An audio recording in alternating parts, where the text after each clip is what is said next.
On the most humiliating day of my life, I was wearing a $200,000 wedding dress. 10 minutes before the ceremony, my fiancé disappeared.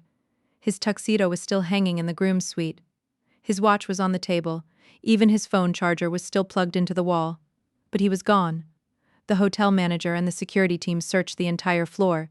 In the end, all they found was a letter on the dressing table. It said, "Emily, I'm sorry. I can't keep lying to myself. Sophia is back. She is the woman I have always wanted. Please don't look for me." I read the letter 3 times. I understood every word, but somehow none of them made sense together. More than 400 guests were waiting in the ballroom. My family was there, my friends were there, reporters were there. So were some of the most powerful real estate developers and investors in New York. They were all waiting for me to walk down the aisle. They had no idea that the groom had already run away with another woman. And they definitely didn't know that almost everything he had in his life had come from me. For 4 years I had paid his debts, invested in his company, and introduced him to people from my family's business network. I helped him go from a struggling founder whose calls no one returned to a so-called business genius featured on the cover of financial magazines, and now he had used my money to buy a plane ticket and leave my wedding with his first love. I didn't cry. Not because I wasn't hurt. I was in so much pain that my body didn't even know how to release it. My maid of honor, Megan, held my hand. "What are we going to do?" she whispered.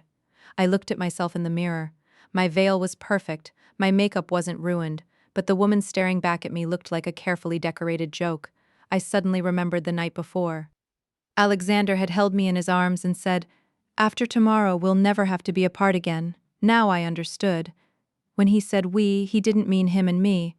I picked up my phone and called a number I had not used in 6 years. The phone rang once before he answered.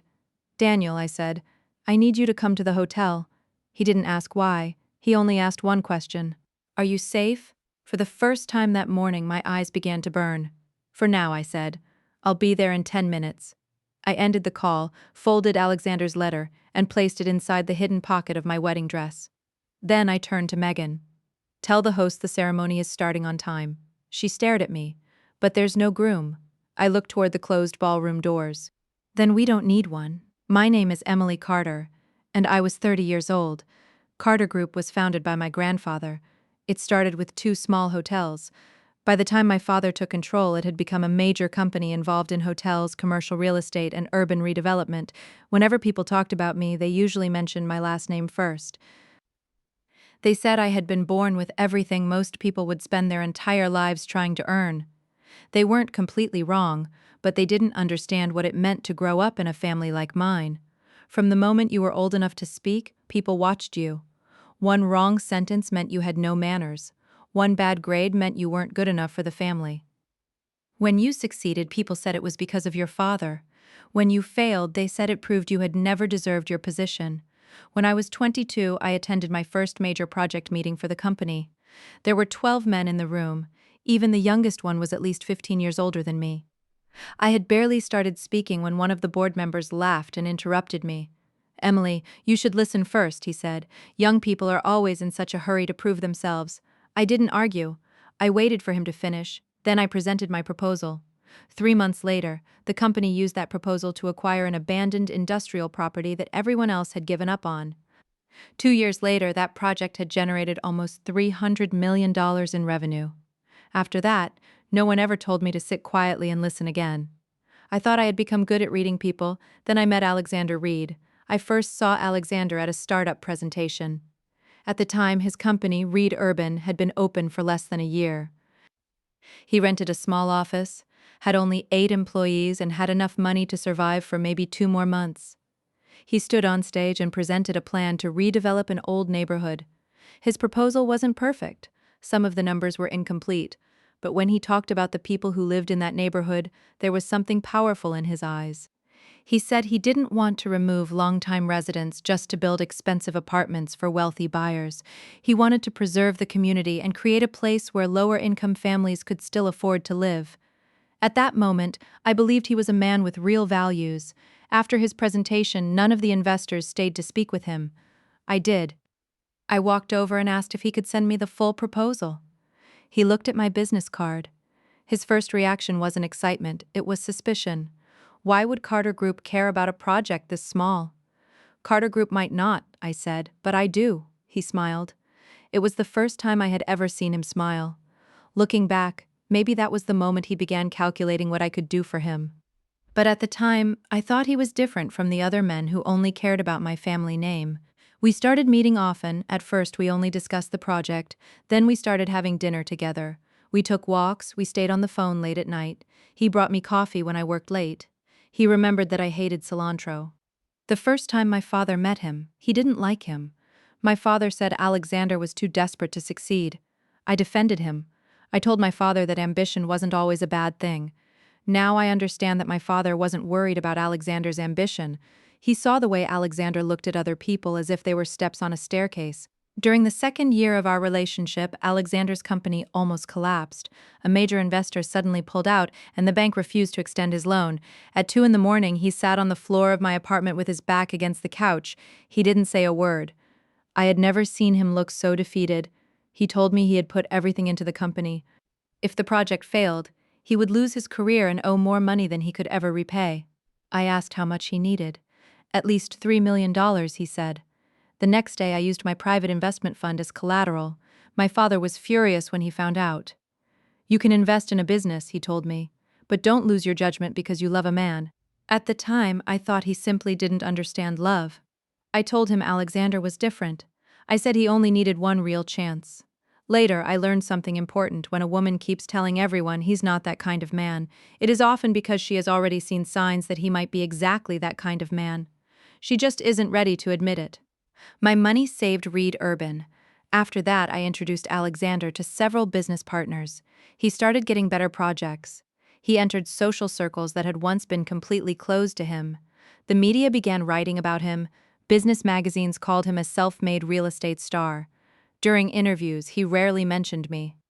When someone asked about Carter Group's support, he would smile and say, "Emily believed in my ability, but the company's success came from the hard work of our team." It bothered me, but I quickly found an excuse for him. I told myself that men had pride.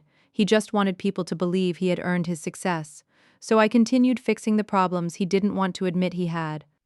When he insulted a senior banker, I apologized for him. When his project numbers were wrong, I had my team stay up all night correcting them. When he drank too much at a business dinner and said something offensive, I called the partners and repaired the relationship. I slowly became his crisis manager, and I became less and less like his partner. Alexander proposed during the third winter of our relationship. It was snowing. He brought me back to the conference center where we had first met. The main hall was empty except for a row of candles and music he had prepared in advance. He got down on one knee. He said the greatest gift of his life was meeting someone who believed in him. I cried and said yes.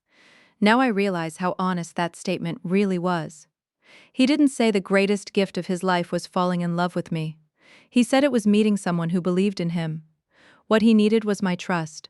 And my trust became the greatest price I ever paid. After we became engaged, he got even busier. My mother and I planned almost the entire wedding. Alexander always said his company was at a critical stage. I didn't complain. I even stopped visiting his office as often because I didn't want to distract him. That was when Sophia Miller came back. Sophia was Alexander's college girlfriend. She had also been one of the first designers at Reed Urban. They had started the company together. But 6 months after the business was founded, Sophia suddenly left New York. Alexander told me she couldn't handle the pressure of starting a company. He said she couldn't accept how much time he spent working. He said their relationship had ended years ago. I believed him, until 1 week before the wedding. That night, I went to Alexander's office to pick up a contract. The building was almost empty. As I passed the conference room, I heard a woman speaking inside. The door wasn't completely closed. "Are you really going to marry her?" the woman asked. I stopped walking. Alexander was quiet for a moment. Then he said, "The wedding can't be canceled." Sophia laughed bitterly. "Because you love her?" What he said next stayed with me forever. Emily is the right person to marry. Her family, her resources, and her connections are important to the company. But love is different, Sophia asked. "Then who do you love?" He didn't answer right away. A few seconds later, he said, "You have always known the answer." My hands became cold. I stood in the hallway without opening the door. I didn't confront them. I didn't make a sound. When you hear the person you love admit that you are only part of his business plan, your first reaction is not always anger. Sometimes it is doubt. I wondered if I had misunderstood. I wondered if they were talking about the past. I wondered if Alexander had said something careless that he didn't truly mean. I tried to find 100 excuses for him. Then Sophia asked, "What about our plan?" Alexander lowered his voice. I couldn't hear what he said next. The elevator made a sound behind me, and I had to leave before they saw me. I barely slept that night. The next morning I asked Alexander if Sophia had returned. His expression changed for less than a second. Then he said she was only in town to deal with an old project. He even hugged me and asked if wedding stress was making me nervous. I looked into his eyes. I wanted to tell him that I had heard everything. But I said nothing. I wanted to see how far he was willing to go. That became one of my biggest regrets. If I had left him that morning, I would not have received his letter in front of 400 guests. But without that public disaster, I might never have truly woken up. When the ballroom doors opened, every guest stood. The music began. I walked into the room alone. At first, no one understood what was happening. Then they noticed that my father was not walking beside me, and there was no groom waiting at the front. The host stood on stage with a pale face. My mother sat in the first row, already crying. My father started to stand, as if he wanted to stop me. I gently shook my head. I walked onto the stage and took the microphone. The ballroom became silent. "Thank you all for coming today," I said. "Unfortunately, the man who was supposed to be the groom, Alexander Reed, has left the hotel." The room immediately filled with whispers. Some people looked shocked. Some leaned toward the person sitting beside them. Others had already taken out their phones. "He left a letter," I continued. "He told me that he had chosen to leave with another woman." Alexander's mother jumped to her feet and accused me of lying. I pulled the letter from my pocket. "This is his handwriting." She slowly sat back down. I looked at the people waiting for me to break. "The wedding is canceled," I said, "but today's event is not. For the past year, Carter Group has been preparing a housing program for single mothers and women escaping domestic violence. We plan to announce it next month. I have decided to announce it today." The entire room stared at me.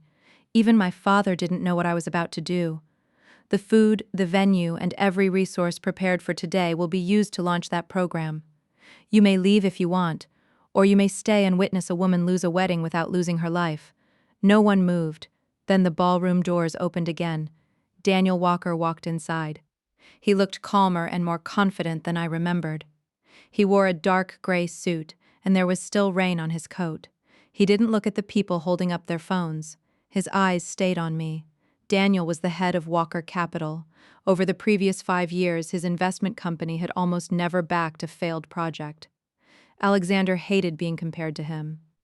Daniel was more successful, more respected, and more disciplined in every way.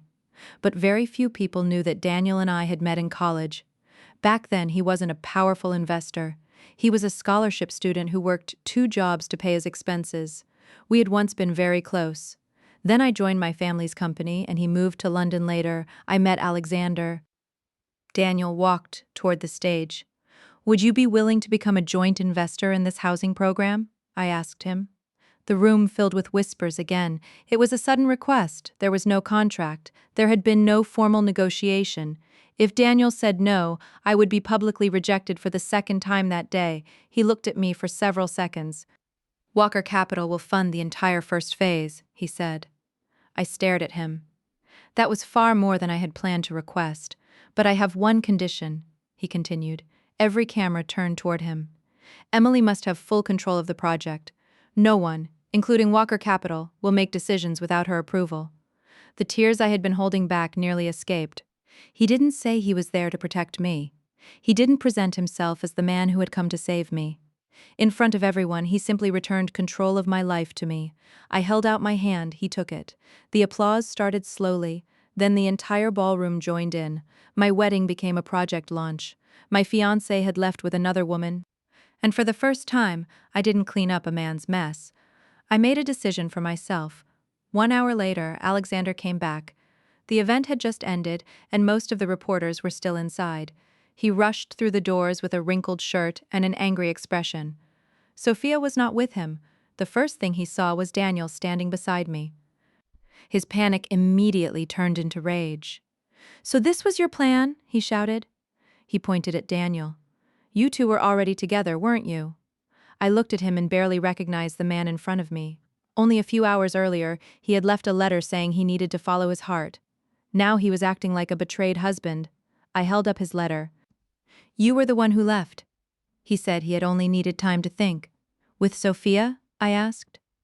Several people nearby laughed quietly. Alexander's face turned red, then he announced that Sophia was pregnant. For a moment, I stopped breathing.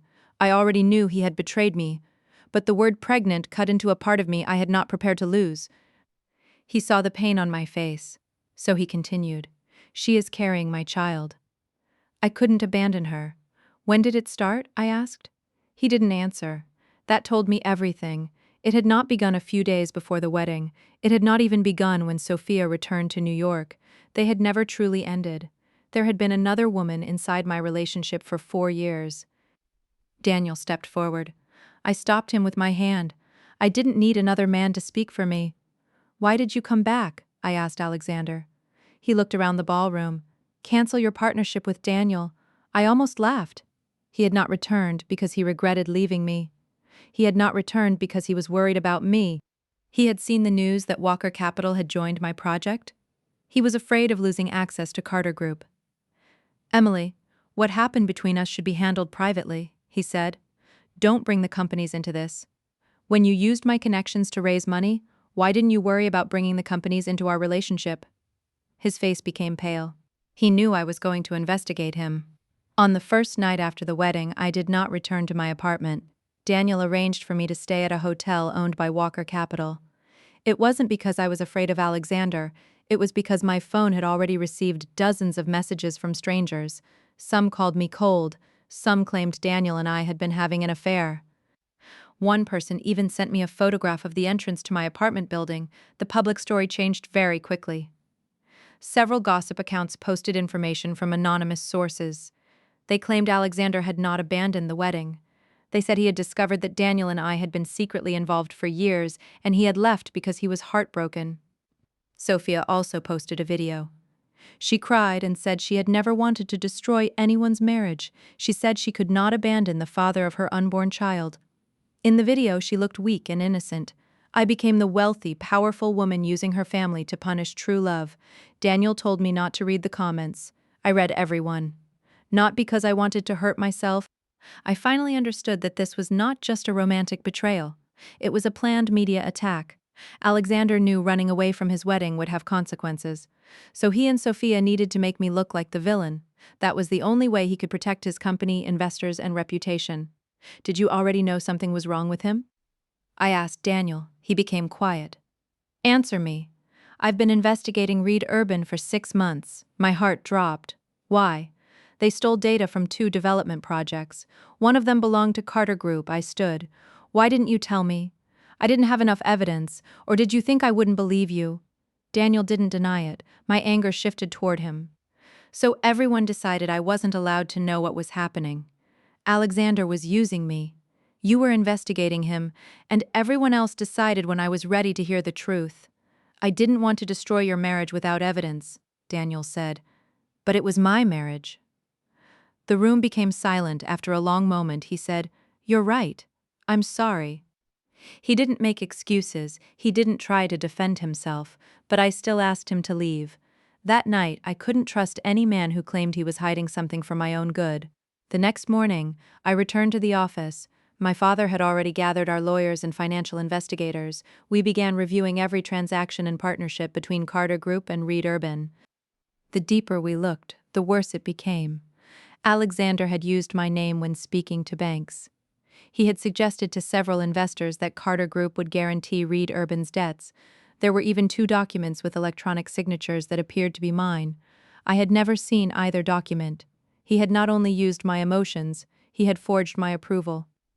Then we found something even worse. Alexander had given one of Carter Group's private redevelopment plans to another company before the information was public. On paper, that company had no connection to him, but the real owner was Sophia's brother. That was when I finally understood the plan they had discussed. Sophia had not returned only because of love. After the wedding, Alexander planned to use Carter Group's name to complete a major financing deal. Once Reed Urban received the money, he would transfer projects and assets to the company controlled by Sophia's brother. If the fraud was discovered, they would blame lower-level employees. And because I would already be married to Alexander, I would be forced to help protect the company and clean up the damage. Running away from the wedding had not been part of the original plan. Daniel's investigation had changed everything. The day before the ceremony, Walker Capital had warned several investors about possible problems inside Reed Urban. Alexander realized the financing deal might fail. Sophia was afraid that both their relationship and the financial transfers would be exposed, so she forced him to leave immediately. He chose her, not because their love was powerful. He chose her because he believed she still controlled assets that could help him survive. I sat in the conference room surrounded by documents. I had once believed I lost to his first love. The truth was much worse. I had lost to a financial calculation, and Sophia might not be a winner either. On the third afternoon after the wedding, Sophia contacted me. She asked to meet at a quiet coffee shop. I brought my lawyer and security. When she saw them, she laughed. "Are you afraid of me now?" I finally learned not to underestimate what people are capable of. She didn't argue. She looked more exhausted than she had in the video. She wasn't wearing makeup. Her fingers kept rubbing the edge of her coffee cup. I asked about the baby. She lowered her head. "There is no baby." I wasn't surprised, but the lie was still shocking. She admitted the pregnancy was fake. The medical report had come from a pregnant friend. Alexander knew the truth. They needed a story the public would easily understand. A first love returning wasn't enough. A pregnant first love was much more powerful. "Why are you telling me now?" I asked. "Because he's preparing to blame everything on me." Alexander had already asked his lawyers to prepare a statement. He planned to say Sophia had forged the documents and moved the money. He was even going to claim that she had manipulated him. "He doesn't love anyone," Sophia said. "He only loves the successful version of himself." "Then why did you come back?" She was silent for a long time. After college, Sophia had helped Alexander create Reed Urban. The original community redevelopment idea had actually been hers.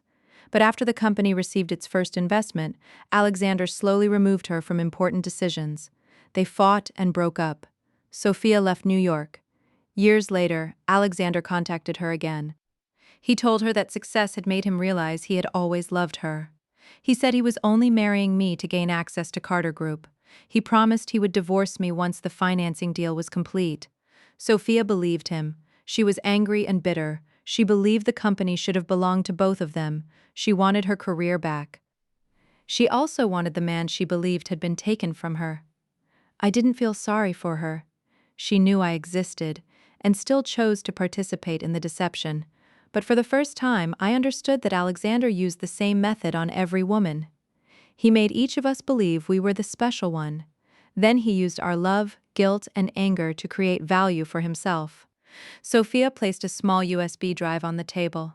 It contained recordings of Alexander asking her to forge documents. It also contained records of the financial transfers between them. "I can testify," she said. "What do you want? Protection. I don't want him to blame everything on me." "I can't erase your legal responsibility," I told her. "You will have to answer for what you did." For a moment, anger appeared in her eyes. "But if you tell the full truth, I'll make sure he doesn't blame you for crimes you didn't commit." Sophia eventually agreed. Before she left, she asked me one final question. "Do you hate me?" I thought about it. I did. But now I'm more interested in why both of us believed being chosen by him would prove our value. She didn't answer. I didn't need her to. I was beginning to understand that the greatest cost I had paid wasn't only Alexander's betrayal. It was every time I had abandoned my own judgment in order to keep him. With Sophia's evidence, our legal team quickly completed its investigation, but before we could release a public statement, something even worse happened. A private audio recording of me appeared online. In the recording, I was crying. I said I was afraid of marriage. I said I was afraid of disappointing my father. I said I sometimes worried that I was not worthy of love. The recording came from an online therapy session I had attended 2 years earlier. I had never shared it with anyone. The moment it appeared, the public reaction exploded again. People said I was mentally unstable. They claimed I was controlling and that Alexander had escaped because I had pushed him too far. Some accounts edited the audio to make it sound as if I had planned to use the wedding to promote my project. I sat in my office with cold hands. That therapy session had taken place inside Alexander's apartment. At the time he told me every smart device in the room had been turned off. Now I knew he had recorded me. I started thinking about every conversation we had ever had inside his home. Our arguments, my fears, the problems I had discussed with my father, the pressure I felt at work. The nights when I was most vulnerable during my mother's illness, he might have recorded all of it. I ran into the bathroom and threw up. His romantic betrayal had hurt me. But having my private pain stolen and publicly used against me was a different kind of violation. For the first time, I wanted to give up. I wanted the lawyers to handle everything while I left New York. I thought that maybe if I stayed quiet for a few months, people would eventually forget. Then Daniel came to the office. He didn't walk in without permission. He asked his assistant to find out if I was willing to see him. I said yes. He sat across from me. He didn't tell me to be strong. He didn't say he would fix everything. He only said, "The woman in that recording did nothing wrong." "Everyone heard it," I said. "Hearing a woman admit that she is afraid does not make her weak. They're going to use it. Then don't pretend it doesn't exist." I looked up at him. "You can allow the lawyers to discuss only the illegal recording," he said, "or you can tell people why that recording existed, but the choice has to be yours." This time, he didn't decide for me. "What if I say the wrong thing? Then at least they will be your own words, not a version someone else edited." That night, I decided to hold a press conference before it began. My father asked if I was sure. "I'm not sure," I said. "I'm terrified. But being afraid doesn't mean I can't do it." More than 100 reporters attended. I didn't ask my lawyer to speak for me. I sat in front of the microphones myself. I began by admitting that the recording was real. The room became completely silent. 2 years ago, my mother was seriously ill, I said. I was under intense pressure at work, and I was struggling with anxiety about my engagement. I went to therapy because I needed help. I questioned whether I was worthy of love. Recently, I learned that asking for help is not something to be ashamed of. What is shameful is secretly recording the most vulnerable moments of someone you claim to love and later using them as a weapon. I didn't cry, but my voice was not perfectly steady. I didn't pretend to be a woman who had never been hurt. For the first time, I openly admitted that I had been hurt. Then I released the evidence showing that Alexander had forged my authorization, stolen private business information, and secretly recorded me. Through her lawyer, Sophia also admitted that the pregnancy was fake and agreed to cooperate with investigators. Within hours, public opinion changed. This time, it wasn't because Daniel had used his power to protect me. It wasn't because Carter Group had threatened the media. It changed because people finally saw what the man who had called himself a victim had actually done. Several partners canceled their contracts with Reed Urban. Banks froze the company's credit. The board demanded Alexander's resignation. He refused. That night, he called me 17 times. I didn't answer. On the 18th call, he used an unknown number. When I answered, the first thing he said was, "Why are you so determined to destroy me?" I listened to his voice and felt strangely calm. "I'm not destroying you. I've only stopped hiding what you did." He became quiet. Then he started crying. He said he had only been afraid of failure. He said Sophia had pressured him. He said the woman he truly loved had always been me. In the past, those words might have worked. I might have remembered the coffee he brought me, his arms around me, and the night he proposed in the snow. But that night, I asked only one question. If your company were still successful, would you be calling me right now? There was no answer. I ended the call. His silence was all I needed. The situation should have ended there, but Alexander could not accept the consequences. He had always believed that if he was clever enough, he could turn every problem into someone else's fault. 1 week later, I visited the first property planned for the housing project. It was an abandoned school outside the city. Our team planned to turn it into apartments with an attached childcare center. By the time the inspection ended, it was already dark. My driver suddenly received a phone call. He said my father had collapsed at the office and had been taken to the hospital. I didn't stop to think. I told him to drive there immediately. But soon after we left the property, I realized we were going in the wrong direction. The driver said the main road was blocked, and he needed to take another route. I called my father's assistant. He told me my father was still at the office in a meeting. That was when I understood something was wrong. Stop the car, I said. He kept driving. I tried to open the door. It was locked. The driver looked at me through the rearview mirror. He wasn't my usual driver. He was only wearing the same uniform. My phone had also lost its signal. The car continued farther outside the city. I didn't scream. I forced myself to stay calm. I couldn't see a weapon. The driver kept his eyes on the road. Years earlier, my father had required us to attend emergency security training. I remembered that jumping from a fast-moving vehicle was extremely dangerous. The safest moment to escape would be when the car slowed down or turned. I quietly removed my seatbelt. Then I pushed my phone into the space between the seats and started an emergency recording. 10 minutes later, the car entered a construction road. There was a speed bump ahead. As the vehicle slowed down, I grabbed a metal water bottle and hit the rear window. The first strike did nothing. The driver turned around and shouted at me. I hit the corner of the window a second time. The glass cracked. He reached backward and tried to grab the bottle. The car moved off the road and hit a barrier. The airbags opened. I used the heel of my shoe to break the damaged window. Then I climbed out. The glass cut my arm and blood was running down my knee. The driver climbed out and started chasing me. I ran into the construction area. There were metal frames, concrete pipes, and abandoned equipment everywhere. I hid behind an old shipping container. I could hear him searching nearby. My phone was still inside the car. There was no one else around. Just as I thought he was going to find me, lights appeared in the distance. Several vehicles entered the construction area. Daniel stepped out of the first one. His security team restrained the driver. When I came out of the shadows, my legs suddenly stopped working. Daniel ran toward me, but he stopped one step away. He didn't touch me immediately. "Can I hold you?" he asked. I nodded. He placed his coat around my shoulders and supported me. Later, I learned that Daniel had continued providing security around me. He wasn't secretly following me. After I agreed to extra protection, his team had monitored possible threats. When the fake vehicle left the project site, its license plate was immediately flagged. That was how they found me. Police discovered a payment from Alexander on the driver's phone. Alexander had not come in person, but every piece of evidence led back to him. Through his lawyer, he claimed he had only planned to take me somewhere private and pressure me to withdraw my statement. But that night, one mistake could have cost me my life. Alexander was finally arrested. I didn't go to watch him being taken away. I had imagined that moment many times. I thought I would feel satisfied if he lost everything. Maybe I would feel sad, but when it finally happened, I only felt exhausted. I was in the hospital with 7 stitches in my arm. Daniel remained outside my room all night. In the morning, he brought me coffee. It was still the same order I had loved in college. "How do you still remember?" I asked. "Some things don't require effort to remember." I looked at him. 6 years earlier, before he moved to London, he had asked me to go with him. We had never officially dated, but both of us understood that it had been more than an invitation to travel. I said no. I told him I needed to stay and work for my family's company. After that, he never mentioned his feelings again.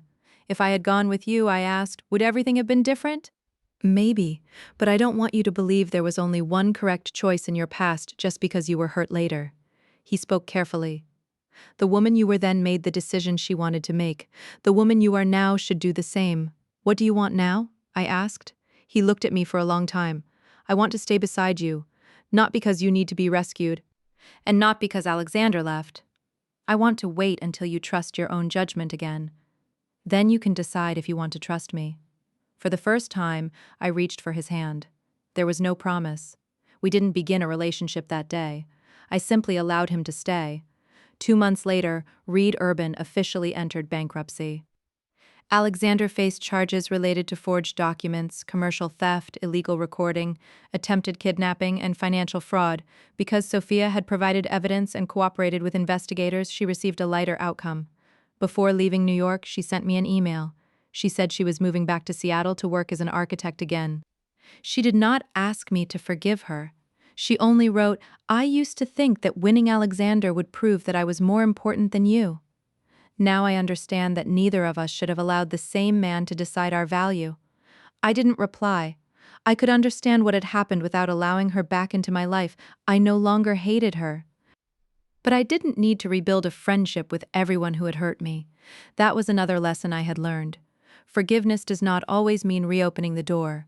Sometimes forgiveness only means deciding that a person will no longer control your emotions.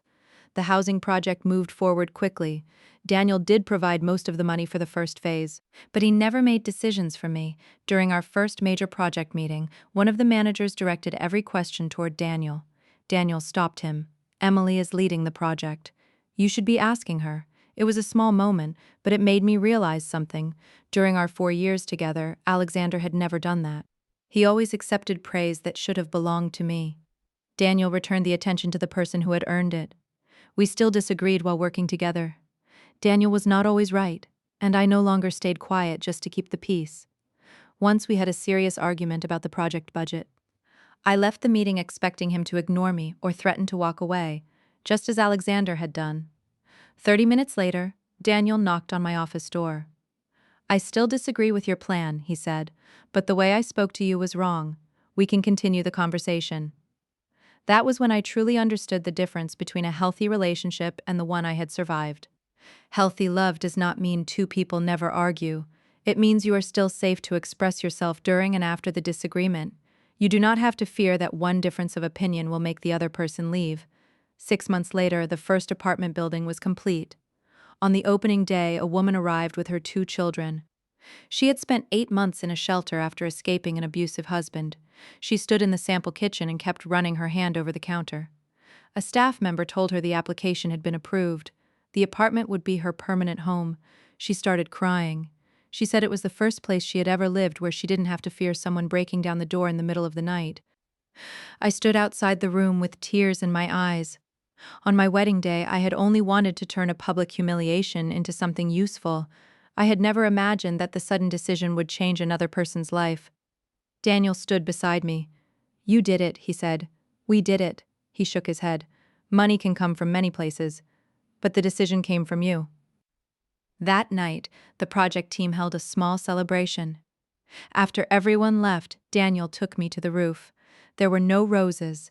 There was no photographer hiding nearby. There were only 2 folding chairs and 2 cups of coffee that had already become a little cold. He said he didn't want to propose before I was ready. Instead, he asked a simpler question.